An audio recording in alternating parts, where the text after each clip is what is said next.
What is up, guys? It is your boy MaineMania, and welcome back to another episode of MK Mobile.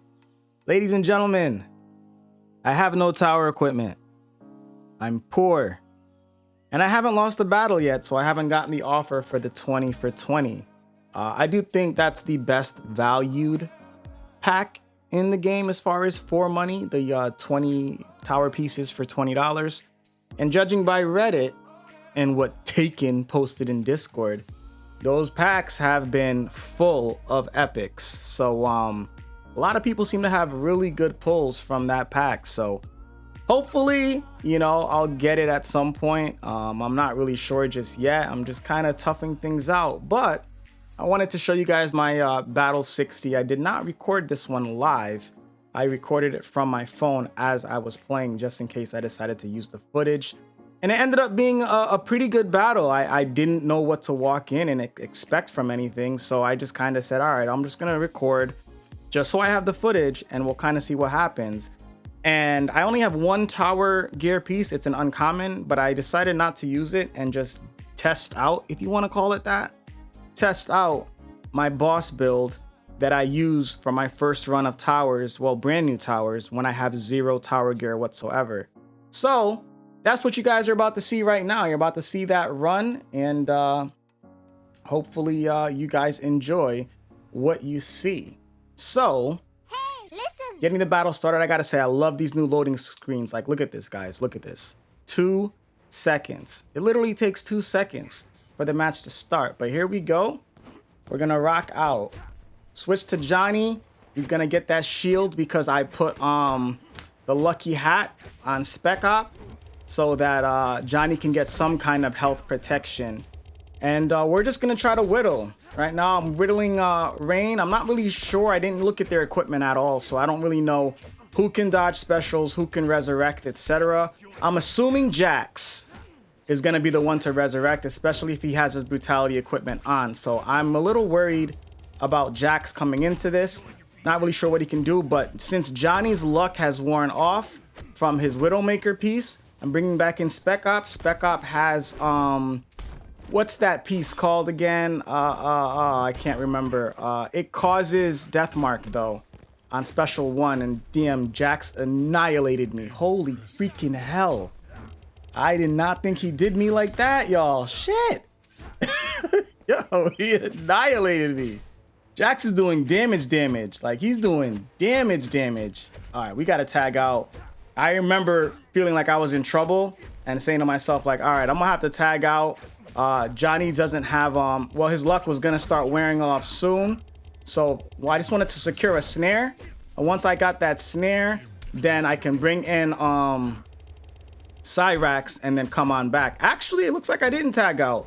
Oh, you know what? I wanted to tag out, and then I noticed that Classic Raiden had a X-ray. So now I tag out so I can dodge the lightning strike and sacrifice Cyrax.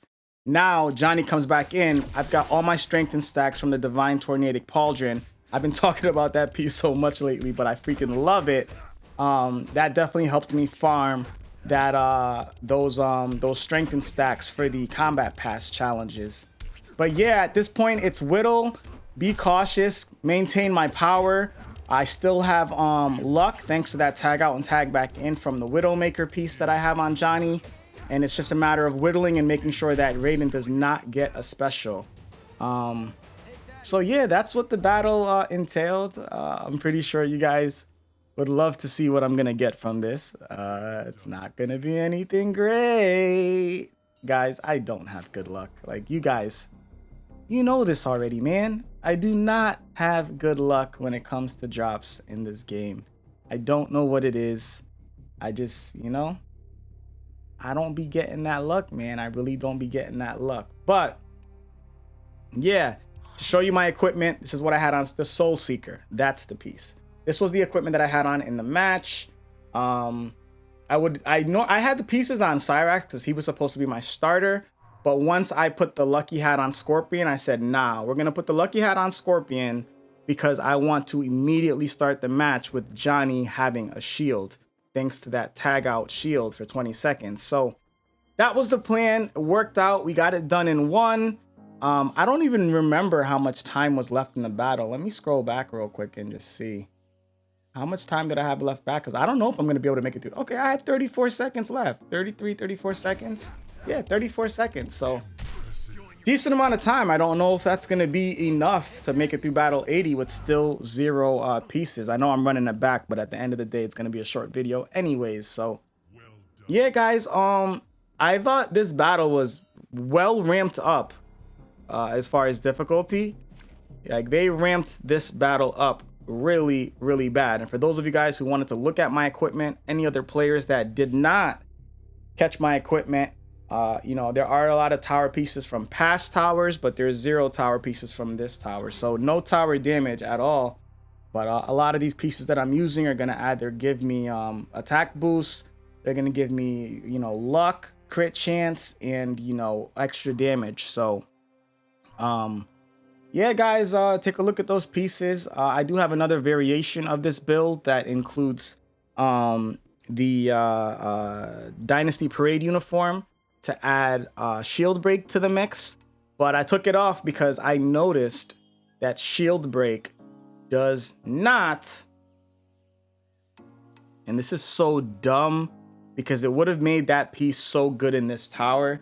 Shield break does not break the shields from retrification, guys. Shield break does not break the shields for retrification. So I am not too happy about that. I actually feel like that was a huge missight by WB. At the end of the day, I felt like shield break would have been ideal.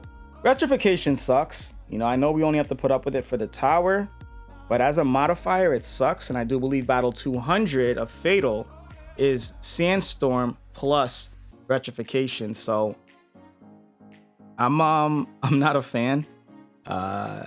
You know, the way that works, you're giving bosses.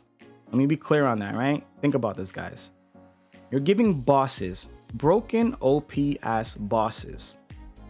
You're giving them the option to basically tank 3 specials every time they tag in and get every shield back every time they use a special. So for those of you guys making your way through the towers, if you want any of my advice as far as what to do, what's the strategy that you want to employ, at the end of the day, you're going to want snare and you're going to want power drain.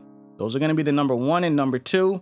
I would also recommend having weak point attacks on in your talent trees, because weak point attacks will allow you to use a power draining character and potentially cause snare through power drain. So that's going to be my recommendation for a lot of the bosses in this tower. You know, I know that you can kind of apply that to most boss fights, but this one in particular, because of the fact that they can replenish these shields, you want to keep them power drained so they can't replenish their shields through specials.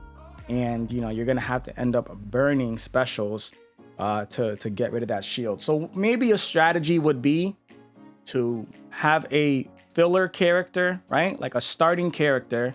Start them off with an X-ray. It honestly doesn't matter who it is. Start them off with an X-ray and do 3 special ones to start the fight and let them get killed on purpose. Let them do 3 special ones to start the fight. Hopefully one of those does cause snare, and then let them get killed on purpose. Now you only have 2 damage dealers, but that means the power generation as far as Sandstorm is only going to go back and forth between those 2, between your 2 fighters. So one person gets Sandstormed, you bring in the other person. They get Sandstormed, you tag them out, you bring in the other person, and you just rinse and repeat and keep that going. You know, just little strategies here. You know what? I said Sandstorm, but I was thinking it only takes 1. No, 1 for all. I was thinking 1 for all. I like literally, I was strategizing for 1 for all and retrification versus Sandstorm and retrification. Sandstorm is when they remove all your critical hit chance and unblockable for the most part. So, I mean, yeah, same difference. You're still going to want to go back and forth between your fighters. I kind of feel like Brutal Ending or Deathmark Technique is going to be critical as well. because a lot of these characters are gonna res. When you have characters like Jax or, you know, characters that have built-in resurrection pieces and then they use that tower piece that gives a resurrection, you definitely don't want people resing twice. You definitely don't want people resing twice. So I don't know, man. That's just kind of where I'm at with this tower right now. Hopefully you guys enjoyed my battle 60. Let me know what you guys think about it, and also let me know how your battle 60 went. Were you guys able to do it in one try? Did you guys use tower gear? What are your favorite pieces in the tower so far? Let me know. Y'all know the deal. It's your boy MaineMania. If you enjoyed today's episode, make sure you leave a like on it. If you want to show extra love, you can do so by hitting the join button or the thanks button. We try to get those subs up, so make sure you subscribe if you're new, and I will see you guys next time with MaineMania.